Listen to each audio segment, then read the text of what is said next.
our first tool. Let me create a new folder in procedural level, blueprints, and our first tool will be super simple. It will just be used to rotate stuff. And this is it, just to learn. Okay. Editor utilities. And there is editor utility blueprint and editor utility widget. So widget is the interface that's added. And let's call it Rotator Tool. I double click. And this is what we see. This is, if you have ever made interfaces for the game in Unreal Engine, this is the same. This is UMG. Let's say the tool, a design tool for making dynamic layouts for the interface. Let me close animation because we won't need that. What you can see on the left here are the widgets. These are the common ones, as they call them. Image, slot, progress bar, text. And hi Piotnashkin. So yeah, we just started. I'm showing UMG done through editor utility widget and asset. We start with this, and here we design the interface. Let me make this bigger for a while. So I drop some button. It's empty for now. And I drop some text block. And by default, they are not aligned to anything. They're just placed in absolute terms on this field. So of course, this is not what we're interested in because this already has some size, but we know that tools can be scaled, right? Resized. So this should only serve us as a kind of a template, the starting point, but then we should make it really responsive to the actual size of the panel. Okay, but first things first, let me save this. It compiles, it has text block, okay. And now I should be able to right click it and run editor utility widget, like so. And here it is. Text block and a button that does nothing. So back to this. Here. Cool. Right bottom corner. I aim for something reasonable. By the way, these screen sizes are for DPI because this is mostly designed for, not for interface, but for games. So here you have a preview of different density of the resolution, because let's say 1K on a modern mobile phone or iPad screen is actually very small, while on a 19-inch monitor, 1K is almost the entire monitor with the default density. Also, some laptops have small screens, but 4K, right? So this all is a combination of DPI that you can see here on the bottom. There is Dpi Scale and of the actual pixel size. So think of it like in print, that the size in pixels is the combination of the size in centimeters and the actual density. Okay? So let's aim for standard monitor or laptop, like laptops generic, what is it? Okay, 22-inch monitor, perfect. This way, you know that on Zoom 1.1, it's kind of what you probably have if you're not using 4K monitor, but the standard 72 dpi one. So at Zoom 1.1, this should be roughly the actual size, and I can check it by clicking here, run editor utility widget, and yeah, exactly. That's the same thing. So we're good to go. Now, about placing stuff. Here we have panels, and panels are basically layouts within layout. So I want this to be always aligned, let's say, to the center and to the top, no matter what. So I shouldn't place it manually here or here. It should snap itself. So I place a vertical box. A vertical box is just a container that will contain my rows, so my horizontal boxes. So a vertical box, if I now drag and drop stuff inside it, at least I should be able to. Sorry, I should do it here in the hierarchy. So I have vertical box. Oh, come on. And I drag and drop text to be inside this vertical box. And so, as you can see, it was placed here. Now that I move the box, it goes together with it. Now I place my button as well in this box, but maybe first let me throw this away for a while and add some horizontal boxes to it, like this. Now I have two horizontal boxes. They are super small, so I shouldn't try to drag and drop stuff here. I should drag and drop stuff here in the hierarchy panel. So first box will be for my title, and the second will be for my button.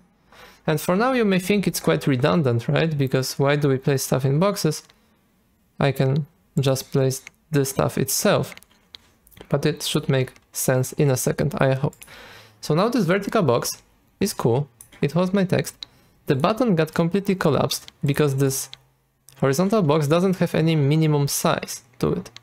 It has a size of auto. So yeah, by default it has a size of 0, so the button got flattened out. And it's also 0. So first, let's go to this button and give me a moment.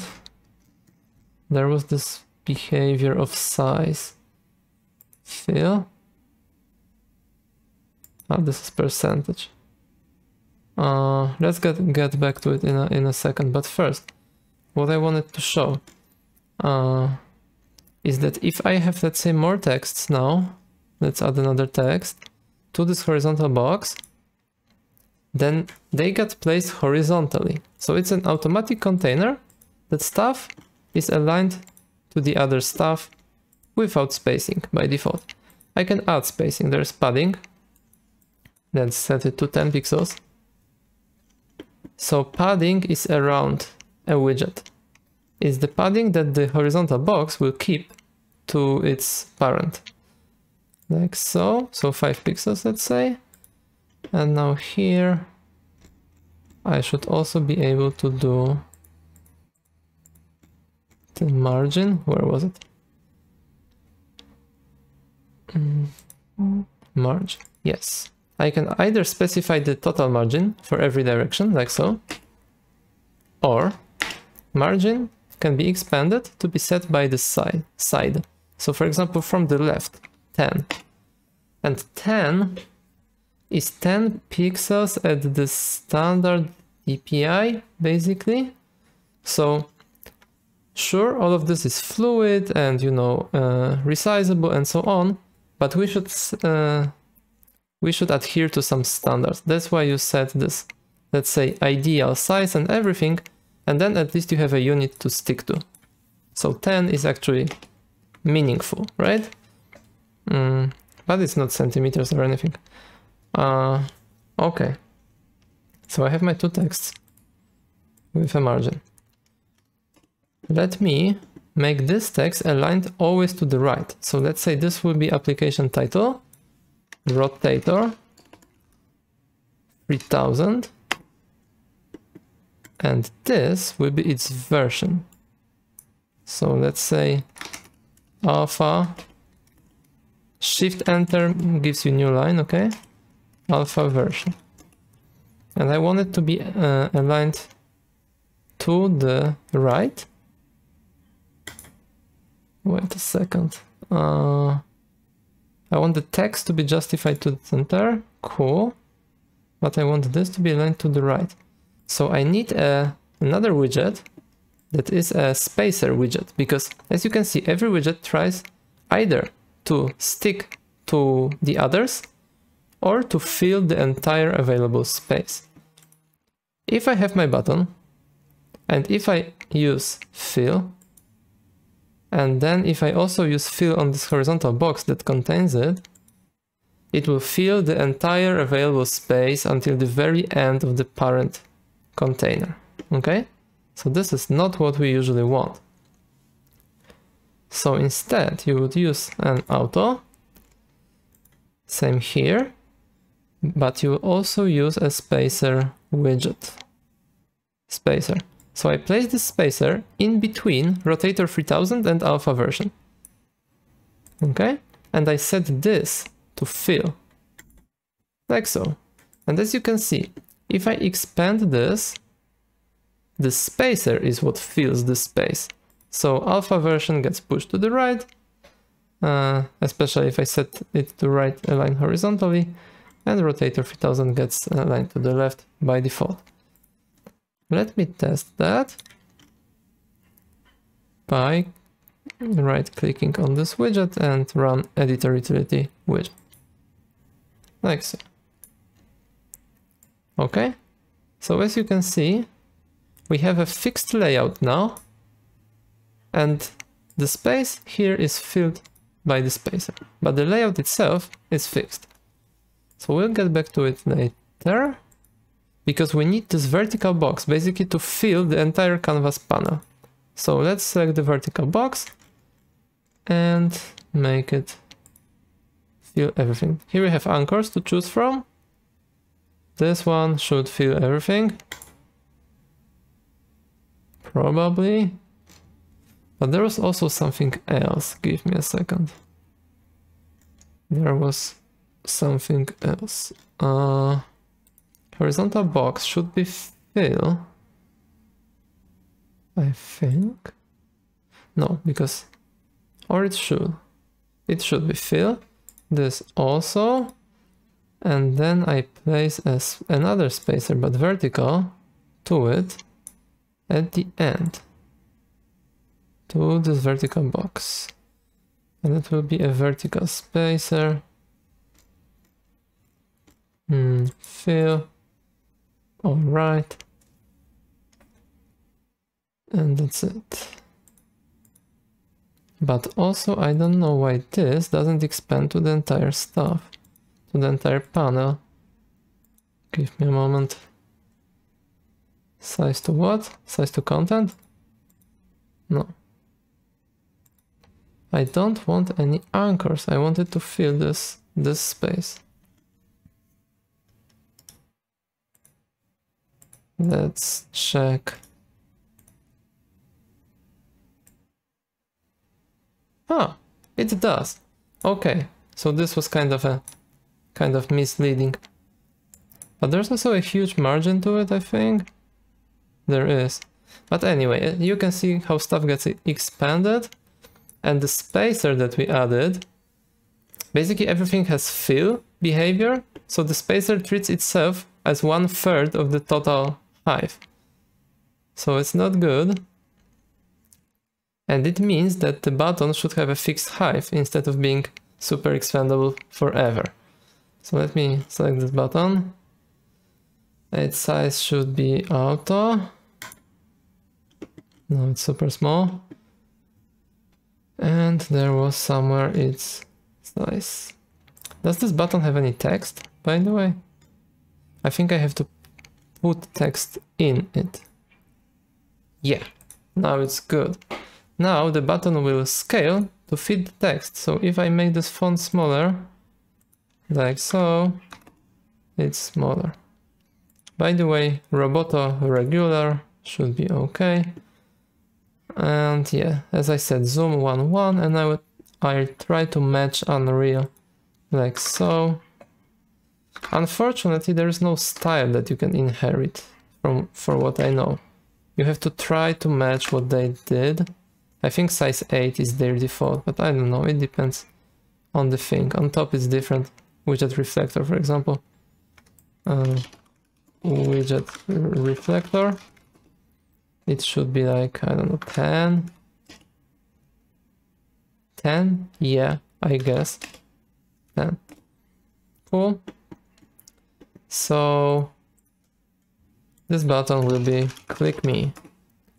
And this application title, also regular, also 10, or maybe both, but 10. And alpha version irregular 8. Cool. Now it's even too big, so I can scale it down. Let's try that. By the way, why the margin is so huge? Vertical box, maybe I can replace that. Can I remove the canvas panel? Widget can have children.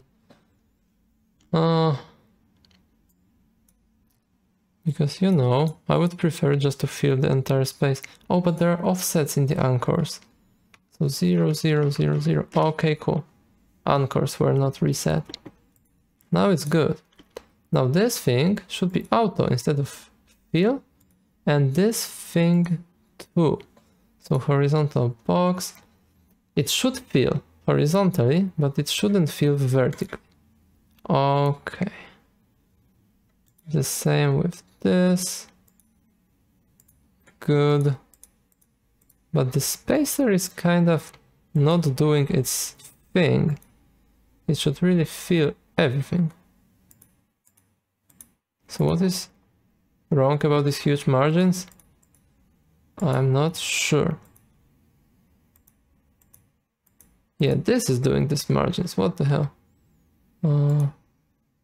Okay. It seems that fill doesn't have to be enabled. So basically this replaces the fill manual control over each axis. So auto here, and only fill in the spacer. Cool. Right click, run editor utility widget. As you can see, we have something resembling an panel, an application. Let me add some more margin. So this whole vertical box will have anchors of 5 pixels every direction. Okay. It's good. I think it's good. I like it. Cool. Rotator tool. So the rotator tool should have one button for now that will be called. Can you guess how it will be called? This button. Yay. And we almost have a tool. It looks like one. It can be even dragged to Unreal, like so. So we have it in the panel. But it does nothing.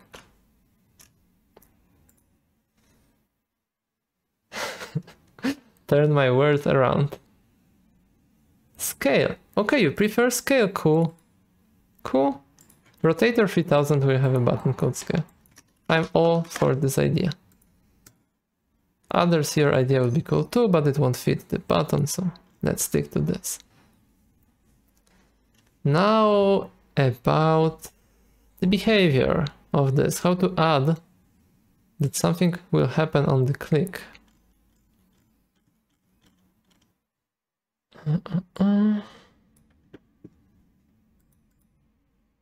Whoa, Visual Studio, no.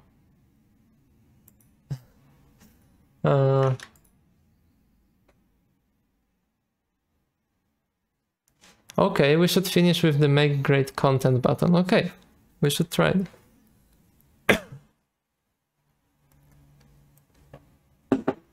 Okay. There's graph. Switch to graph editing mode. We click that. And it moves us to the actual logic, which is, as you can see, Blueprint. There is construct. When the widget was created, there is event tick.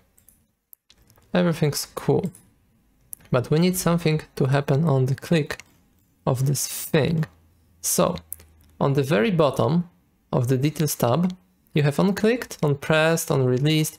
So what's the difference? OnClicked is when you actually clicked something once. OnPressed is when you started holding the button. Okay? Hovered and unhovered is like a tooltip. Like moving your cursor over this. So on clicked here, it creates a new thing, button 0. So it's unreadable. We should go back there and rename this button to something meaningful. And I recommend you to also add some prefix to it so you remember what it is. Because then if everything is called text and you know, action, action, action, you may forget what it's about. So let's say button scale. Okay. And text will be like text. It will be tool name. And this will be text tool version. Cool. This I don't have to name because I don't care. I only care about stuff that will have some meaning, you know, for me in the code. So on clicked now has a function of itself. We can jump straight to it. Here is what happens. What happens is that it should, how to do it? It was editor subsystem, level editor subsystem. Cool. Right. Because we have many editors in Unreal. We have static mesh editor, particles, and so on. Okay, now selected. Nothing. What the hell? Asset or get? I want to get selected assets. Okay. I want to get. Whoa. Shari, same from your point of view. That's actually quite crazy. Oh my. And you're in Warsaw too. And now let's try get selected actors. Oh, it's there. It's level utility. Level utility. Oh, so it's like nothing? No, editor actor subsystem. Editor actor subsystem? Okay. Let's try. It's here. Okay. And this thing should give us get selected level actors. Perfect. Very weird name. It really confused me. So we have an array of selected actors. We want to check if there is any, or maybe not. No, we can just do a for each loop, because if there is none, then the loop just won't run. And now for every such actor selected, I want to add rotation in the world by 90 degrees C. Okay. Sorry. So here I have this thing. This is the logic. Now go back to designer. Sorry guys, but not to add more confusion. Let's rename it to rotate 9. I'm just worried about people who will watch the replay on YouTube. So we have that. Right click, run editor utility widget. And another thing, whenever you change the logic, you have to rerun this widget again, okay? So let's not pack it into the panel too early, into the editor itself. Let's keep it undocked, because I want to be able to close it and run it again. So I have this. Let's add another actor, like so. Select them, and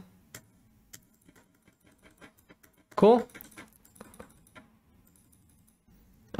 So let's go back here and let's place a grid box instead of horizontal box, or inside, actually inside. There is a layout, a panel, grid panel. Put it here, another spacer to squash it one way, but horizontally. So vertical alignment middle, horizontal fill. Cool, we have grid panel. Now I can move this button to this grid panel. The entire button, please. Cool. And I want more of them. I want more. I want another one. Okay, what the hell? I have a grid panel. Column fill, 0 elements. What's that? Row fill. 1 and 1. Okay, the button moved, but the text didn't. What the hell? Ah, because it can't be... No.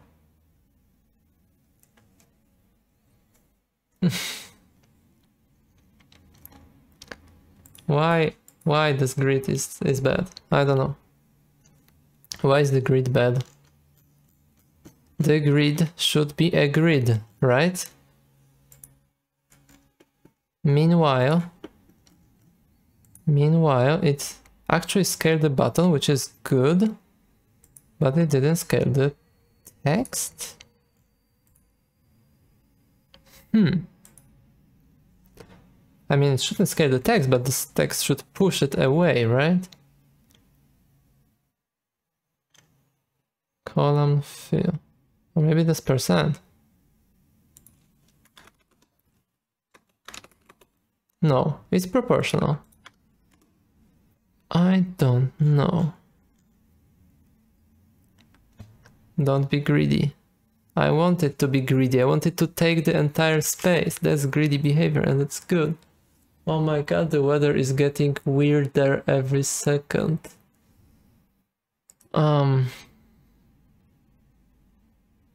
Yeah. Grid panel. Native widget host. Horizontal box. Oh, uniform grid panel, come on. That's it.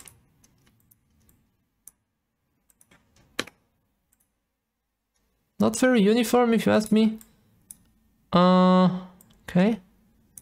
The text should be a child of this, this should be a child of this, text should be the child of it. And then this should also be a child, and what the hell? And then the spacer. Cool? Not cool, because everything is conflated to the middle.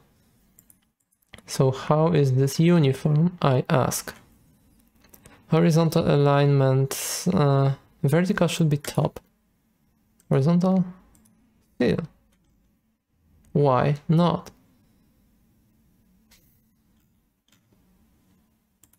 Wait, there's a text. Does it have a text? It does. This has a text, this also. And there's a spacer. How do I set, how many rows does it have? Give me a second. Minimum desired slot with 100, 1000. 200? But still everything is on top of itself. That's not what I wanted. Try these arrangement buttons below. Which ones? These? In which panel, Piatnashkin? Ah, you mean these. So, whoa! Thanks! Piatnashkin, you saved my life for the, like, I don't know, 100th time in this month. They actually place stuff in the grid. So there's nothing to set here. Oh, there is. Look what they changed. In the button scale, there is a row and column that now showed up due to this being a child of the uniform grid. So yeah, fantastic. So they changed this value here. So we can either use these buttons that Piatnashkin pointed out, or we can use row and column property. That shows up when we put stuff in the uniform grid panel. Very cool. Now, let's go back here. Fill. Perfect. I wonder when it's auto, why does it take so much space? Is this set to fill? Whatever. Uniform grid panel, I will just set it to be filled. Very good. And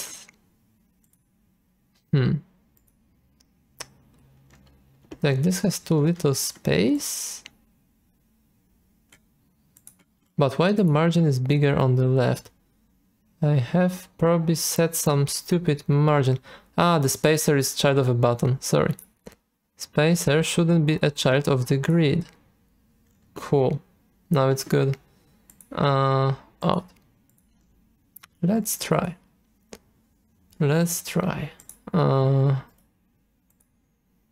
Okay. So just the window was too small to feed these. It's alright, the spacer does its job. It prevents them from spreading horizontally. Okay. Go back there.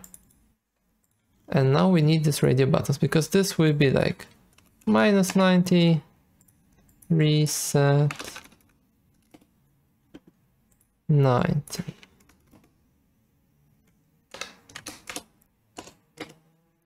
Cool. Color of this will be red, of this green.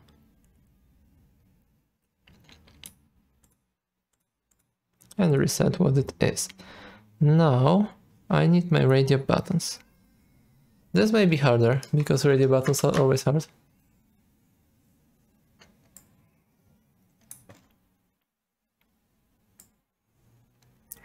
Yeah, Jeffrey, this Mad Max storm is exactly what I see here.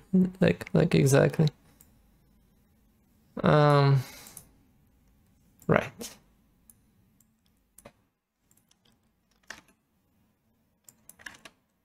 By the way, it asks me to save this level, so let's do that. Save current level as content maps test map. Cool. Now, radio buttons. Radio buttons, where are you?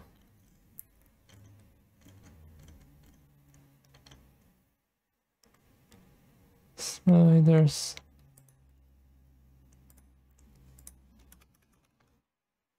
There are none. There should be.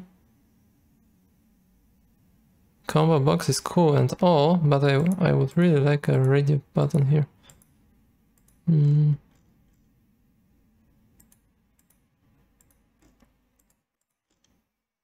Or maybe they don't have them? No, they have to, like these buttons, right?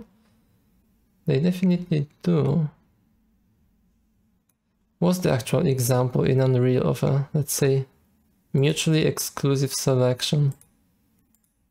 For example, like this. Mobility, for example.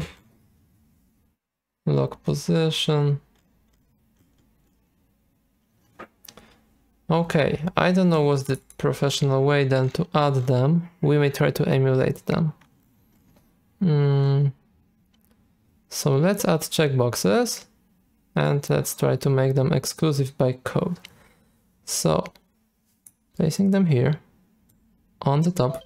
By the way, position in this hierarchy is actually the... What? Why? It is a child of that thing.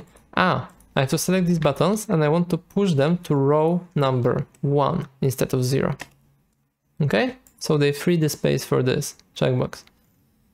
Of course it doesn't have any text, so I should copy this text and paste it in the checkbox. So I just select checkbox and Ctrl V. Reset the color. Or maybe no. Like this, and it will be X, and let's copy that 3 times. Oh, come on.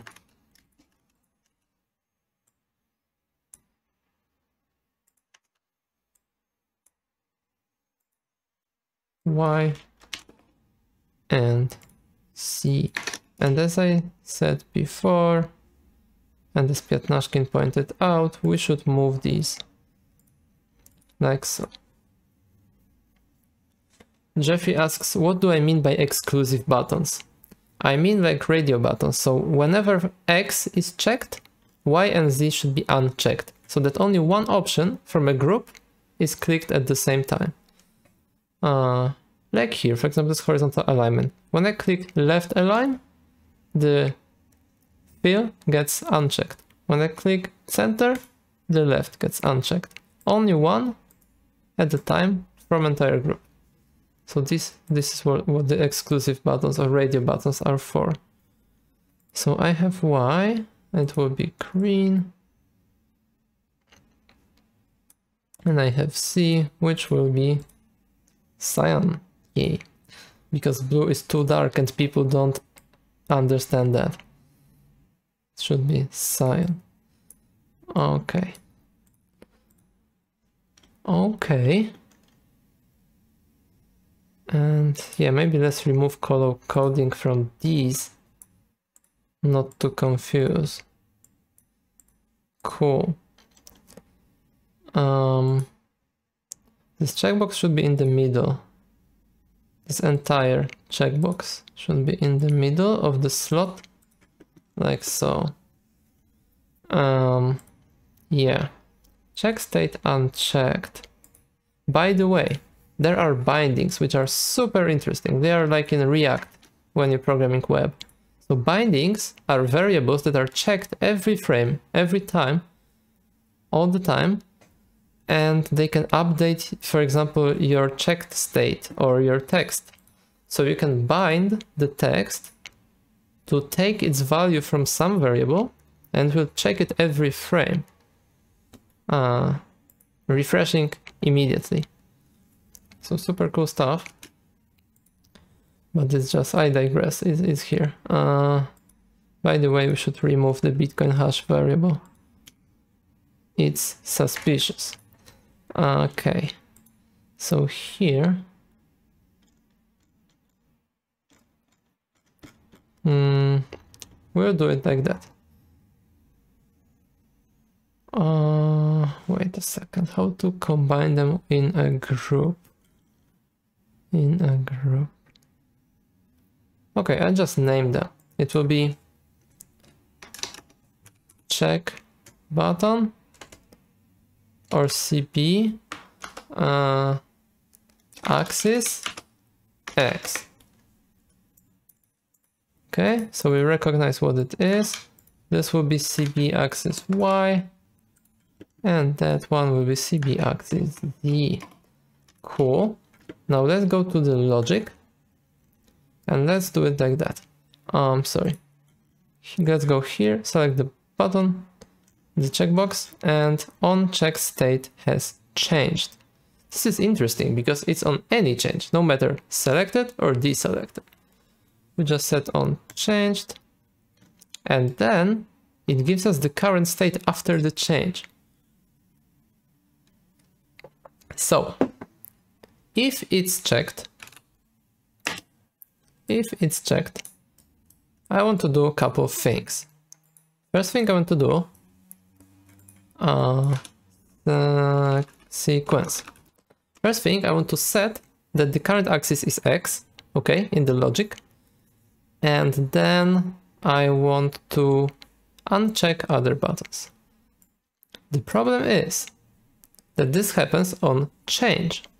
So if I uncheck other buttons from code, they will react to this event. So infinite loop, not good, not good.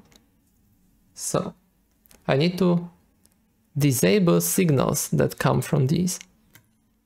Let's try to do that. I don't remember quite how, but we'll figure it out. I want to basically cut out the signal for a while, do the change, and then bring it back. Okay?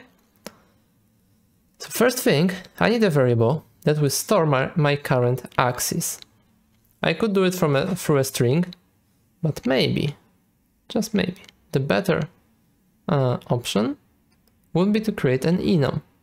So let's check if there is some enum for axis. Is there? No. Spline mesh axis, orientation axis, plane constraint axis setting. I'm not interested in these. So in Blueprint folder, let me create my own enum. Enum is basically like a named choice, okay? A possible choice. So blueprints, oh sorry, you can see it, of course. Blueprints, enumeration. So E and Rotator Tool axis. The name should be quite unique because it can mess up many things. So new, and I add a new choice. So X, Y, and Z. And we don't care about the actual value of this enum. It's based on an integer, but we don't care. Because now we have this, we can create a variable, which will be current axis, and type of this variable will be the enum. Where is my details panel? Here? What? Come on. So type of this variable will be our new enum. So rotator tool axis here. Cool. I compile, and as you can see, I have a choice, X, Y, and Z. So these enumerations are basically a list of choices, custom. So now, whenever X-axis was pressed, I set the current axis to X. That's it. Super easy. Hard to mess this up. And now, after this is done, I want to uncheck other buttons, okay? Let me also do one thing to show you these bindings, how things can be really dynamic. Let's add another text in this horizontal box. Let's place another horizontal box, like so. Like so. In between them, cool. What?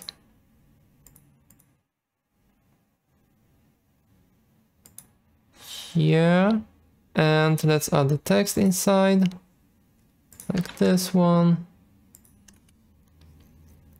and it will be called,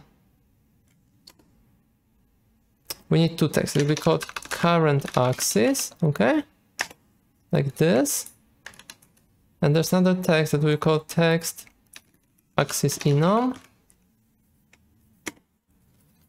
and it will be bound to this enum. So create binding, get text axis enum, and that's actually a function that will get like this fresh current text every frame for this text box. So it should return current axis converted to display, what? To text name and to text. Enum to name to text. Perfect. Can I just do two text from enum? Oh, I can. Fantastic. Like so. Very simple. And yeah. Now in the designer, it's bound. It will get this text from here. Let's start with none. Cool. And let's try. Let's try. This is our widget. And X. Oh wait. That's wrong. Because this horizontal box is set to fill.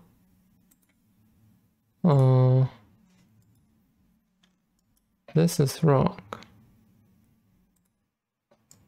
What are the others set to? Okay, that's cool. Why does this disappear? Ah, because I haven't saved it, sorry. No, current axis 0. Ah, 0, because enum, the value is given. Oh my. Let's go back to graph. To this binding, sorry. Designer, here. This binding. How to go to it? Ah, here. And yeah, not this. Let's do select. Select the text. Or select like this. Cool. Yeah. So XYZ. X will print X. Y will print Y, and Z will print Z. Okay, now maybe. No. Current axis is 0. What the hell? Convert to string, then to text. Okay, good point, but still, this thing should select, right? I have get text axis enum, pure function. Why is it 0? It's here. It should be either none or this. Not some goddamn 0. I don't know. Run. X. Okay, it's cool. It just wasn't saved or something. Okay. So now the rest of the logic. Because currently, as you can see, I can select everything at once, and I want only to select one. Okay? So, first things first, go to graph, event graph. By the way, I would like to pack this into a reusable function later.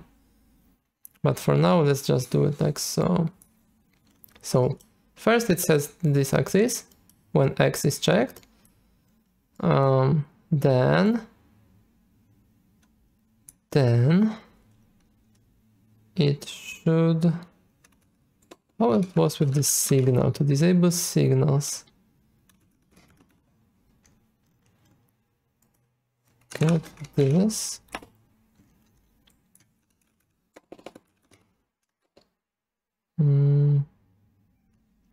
Let's worry about it later. First, I need to get the other buttons, namely Y and Z, and I want to set checked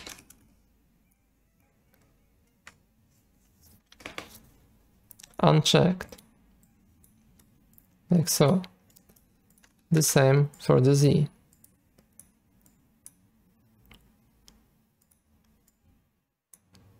Cool. Let's see if that works. Run Utility Widget. I select stuff. Cool. Now I press X. Deselected. Amazing. Amazing. Yeah. Jeffrey asks, if I follow correctly, if you wanted to put none, you would have to add none to the enum blueprints. Basically, yeah, because this none here is just a total placeholder, right? So yeah, exactly. I would have to preferably add a none at the very top, like so. Like so, so that only it starts with none, because it usually starts with the first one. So let's try. Let's do nothing here. Okay, and let's check if it will be none. But it means another thing, that also in this binding, I should add reaction to none, which will be none. Or maybe, as Piatnashkin said, I will just get the value of this, or string, enum to string, and then to text. Let's try.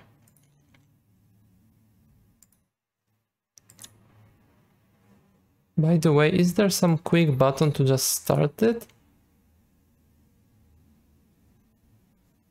It's not? Okay.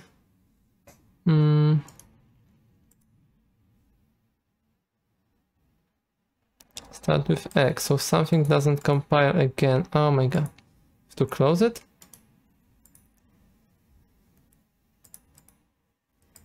Wait a second.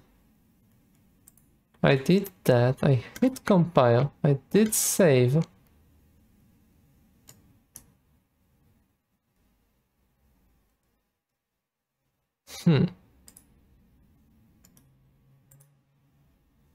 I don't know, I have to change something else, wait. Let's change the size of the font. 16.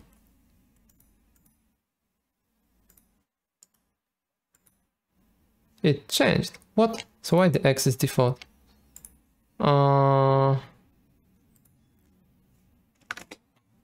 What has happened? So here I have to text. Cool, but the current axis, by default it's X. Okay, sorry. Now it will be good. Run it utility widget. Yay. Current axis none. So here you go, Jeffrey.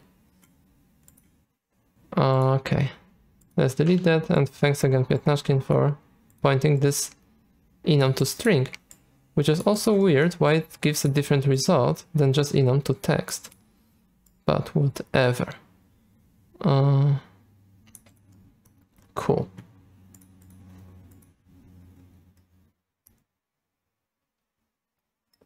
So guys, any questions for now? Until this point? They didn't implement it, okay, so it just gives some default stuff. I see. Jeffrey says thank you for showing it. Sure, sure. No problem, glad to show that. Okay, so our rotator, where are we? Run the editor utility widget. It has axis. Only this axis works for now. And selecting it unchecks others. Cool.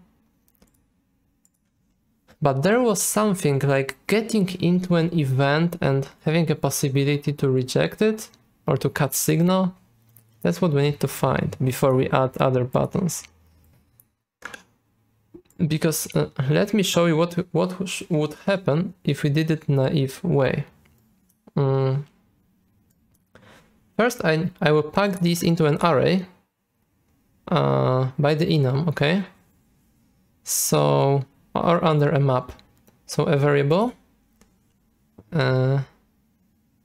axis check boxes, okay? And it will be a map. How's a map?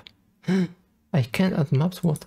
It has to be checkbox button object reference, a map between checkboxes and the appropriate enum values. So enum was axis, rotator axis that we added ourselves, okay? And by default, let's fill that if possible. I don't know if it is possible to drag and drop here. It's not. Okay. Okay, then I guess. Oh, that's a shame. Really? I can't? Checkbox. Alright. Is this a type checkbox? Checkbox object, yeah. Whatever. On construction of this stuff, or even pre-construction, so before, no, after construction. Kind of begin play for the widget. Let's get this and add these. So add x-axis. This thing, it would be a map, you know, so I can do stuff procedurally instead of copying this over and over for every axis. Okay? I need to know which buttons to uncheck and so on.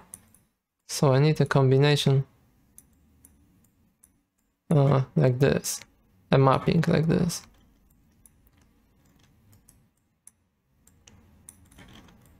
So checkbox X is value of enum X, checkbox Y is Y, like so, and checkbox Z, oh come on, checkbox Z is C. Cool. What?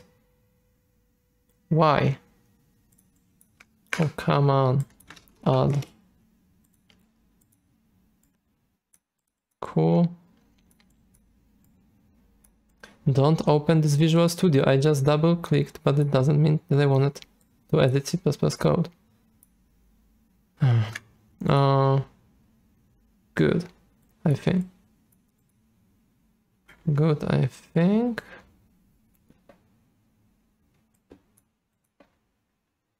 And for the none, I want to actually have a value of none, so that it's invalid, like so. Can I do none? Or null? I can't. Okay, so I just leave it empty. All right. It doesn't allow for a second none key. Exactly. Okay. So this time, I don't care which was checked. I think I can just do, I can pack this into a function and I will call that, I will call that handle axis changed. Okay. And my input would be which axis? So axis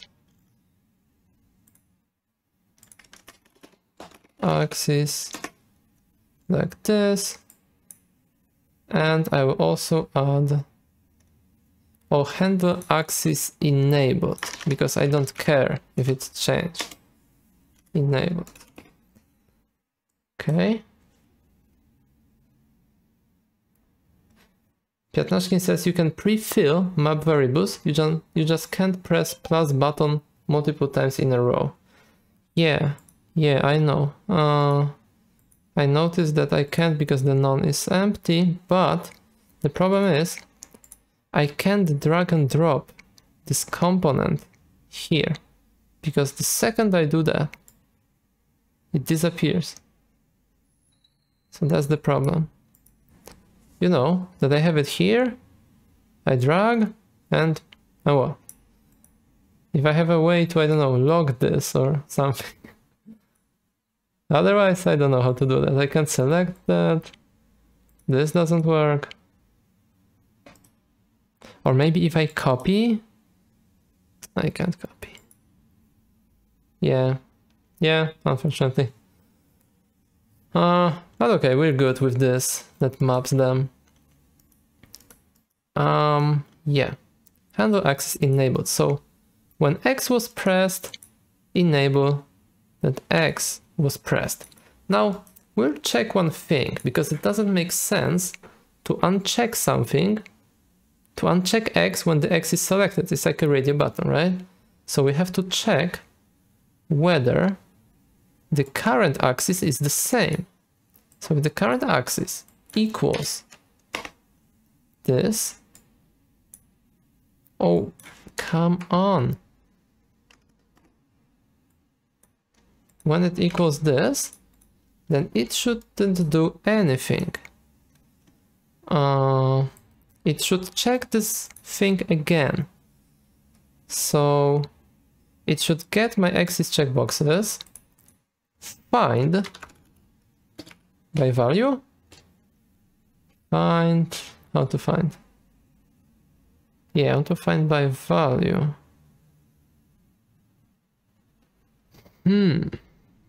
Utilities map.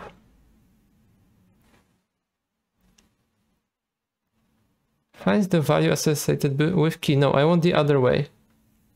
Oh, can you, Piatnacznik says, can I remove the function inputs now? Yes. Yes, I can. You know what was the problem? That by default, the pane that I had was too thin. And the X was hidden. Like so. A guy on the forum recommended this to check that. It is there. So that's it. Okay, but now do you know maybe how to find, not by key, but how to find by value in the map? Keys and values, that's all good. Do I really have to iterate over this? I don't want to. Contains whether the key is provided. No. No, I want to find. I don't want to do another map just for the sake of reverse. You know.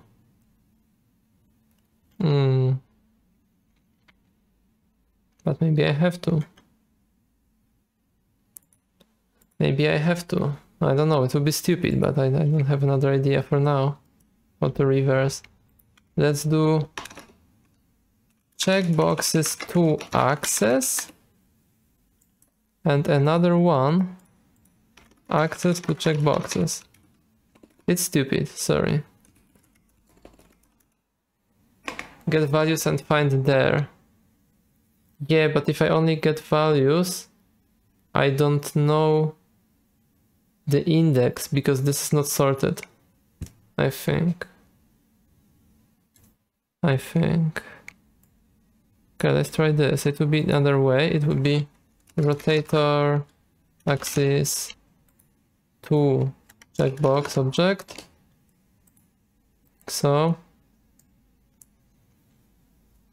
how about is equal and is valid?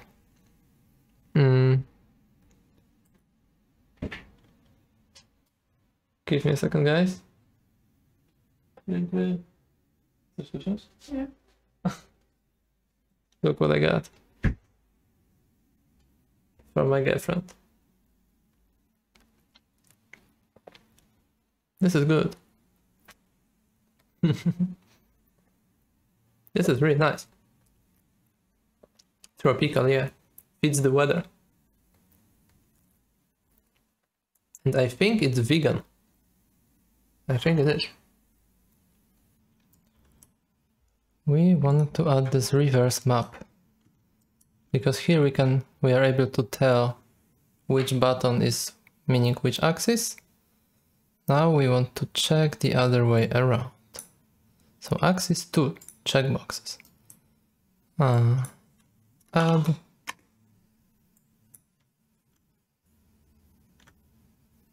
this gets convoluted. CB axis Y, CB axis Z.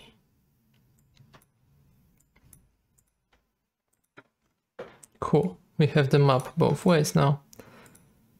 So, handle axis enabled, the function. It's here whenever one of these radio buttons were pressed. Handle axis enabled. And now, if the current axis is the same as the newly pressed axis, then find, then branch.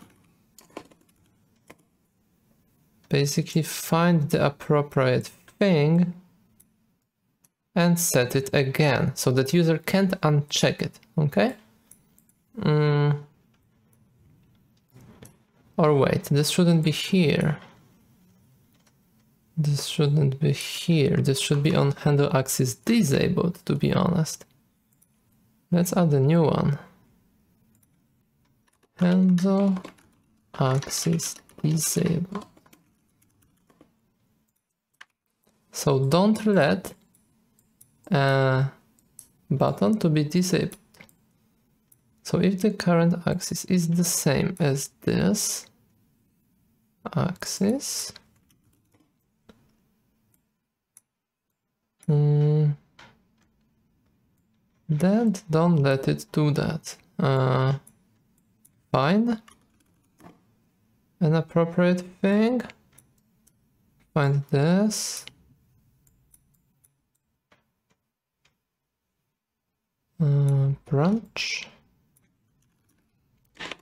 Branch again, basically, because we don't want to find anything unless we go through this through this comparison, like so. And if it found, then set enable, no, set checked. Yes.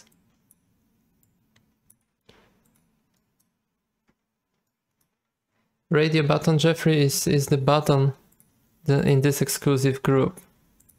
Like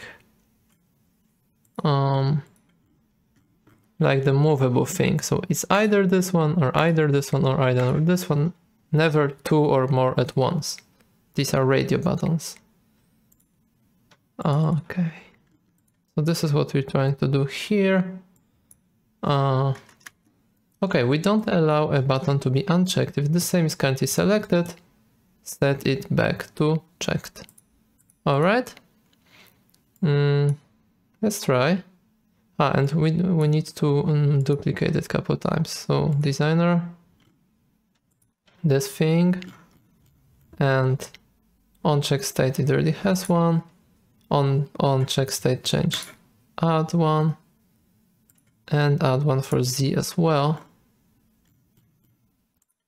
All right, now we have free access. And we duplicate that. So handle access enabled, handle access disabled. That's good. Yeah.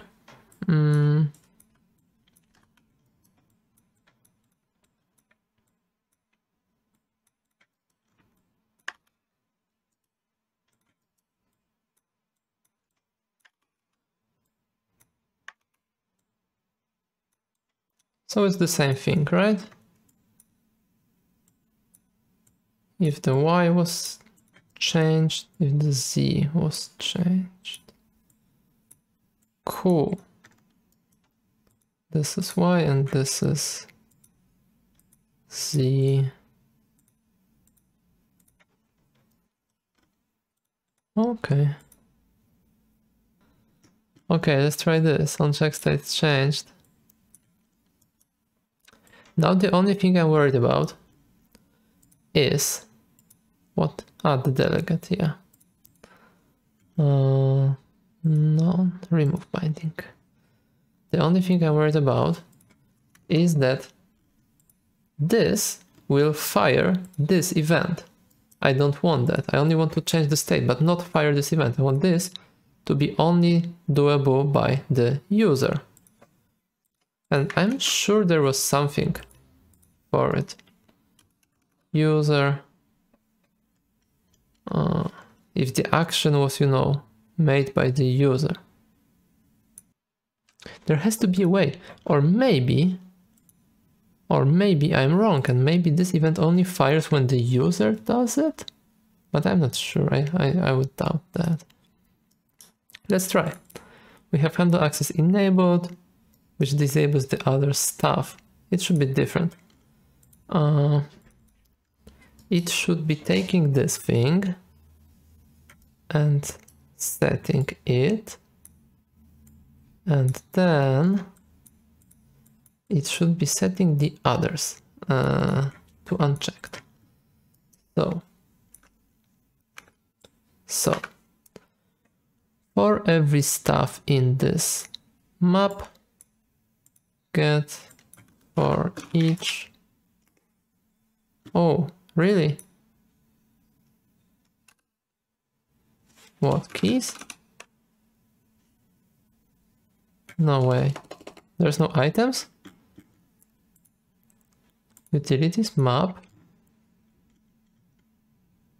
Really? There is no items? I have to do find? Okay. So okay, for keys.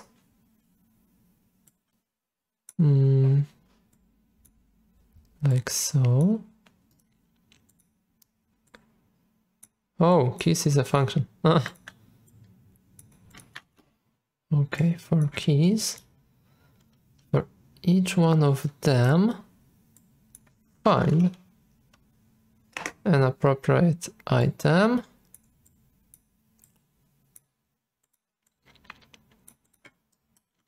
And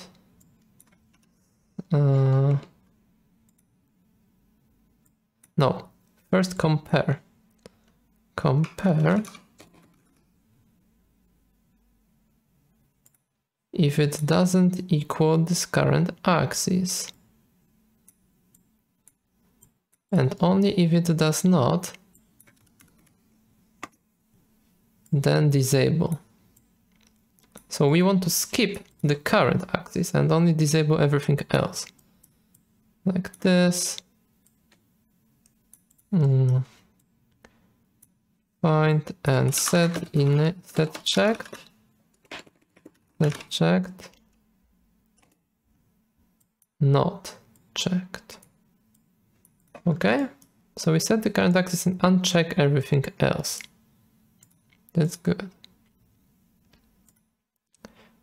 Now, if the axis was disabled and it was the same axis, then we enable it again.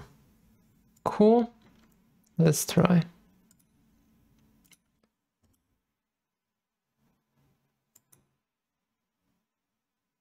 X, Y, Z. Perfect. I select X, the others get unchecked. Very good. It probably does too much because, you know, it doesn't skip the signal. Let's try. I will print. I will print that. Print. Append axis changed to axis to string. Okay. And I think it will spam with this, but let's see. Let's see.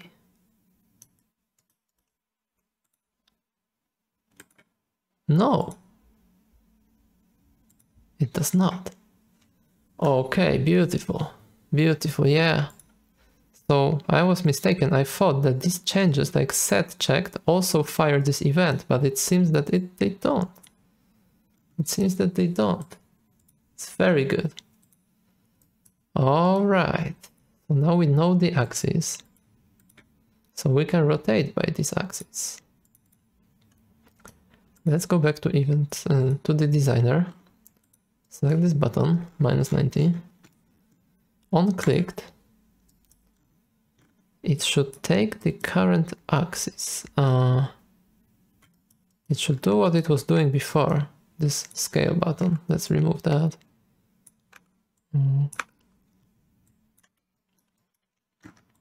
So again, editor, actor, subsystem. Subsystem for managing actors in the level editor. And now get selected. Okay. And for each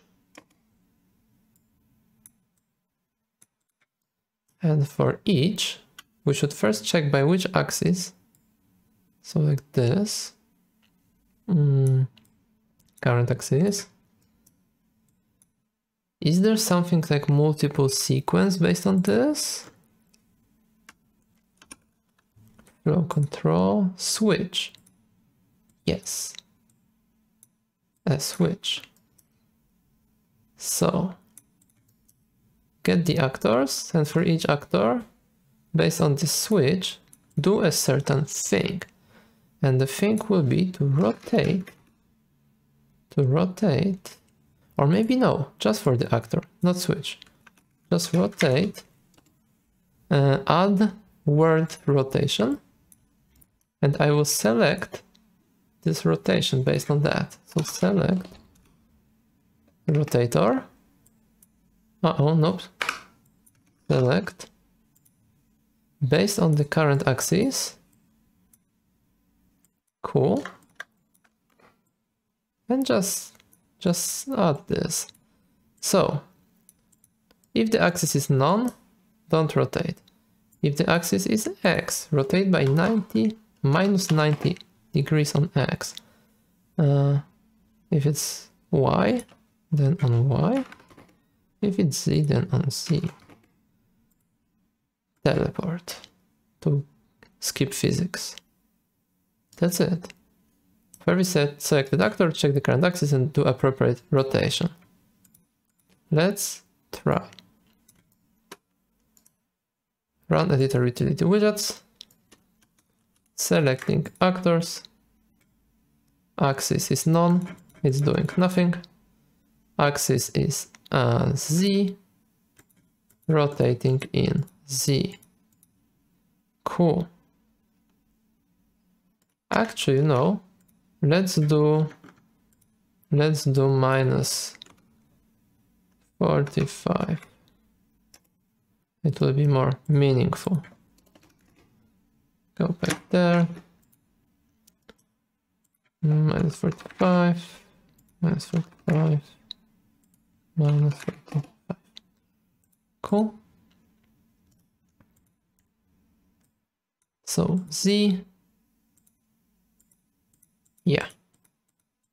They rotate. Now Y. They do. And now X. They rotate over X.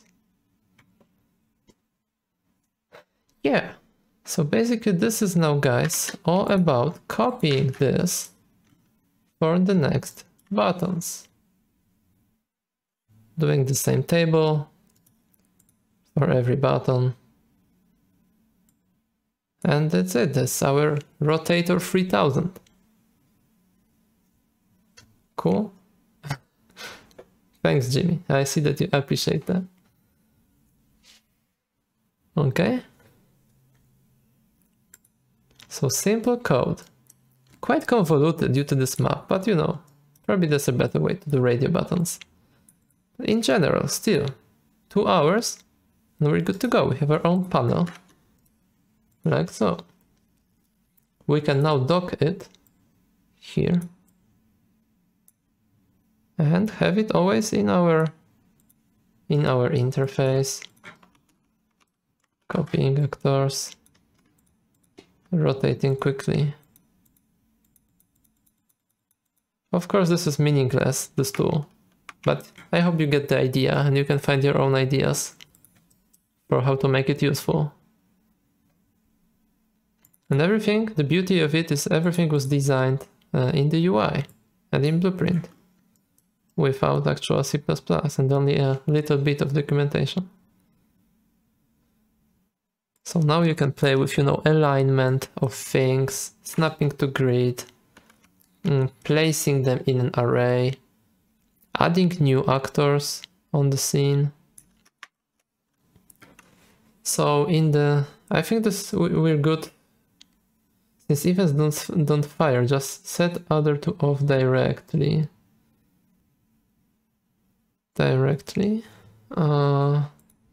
Says Piatnashkin. Oh, let me check.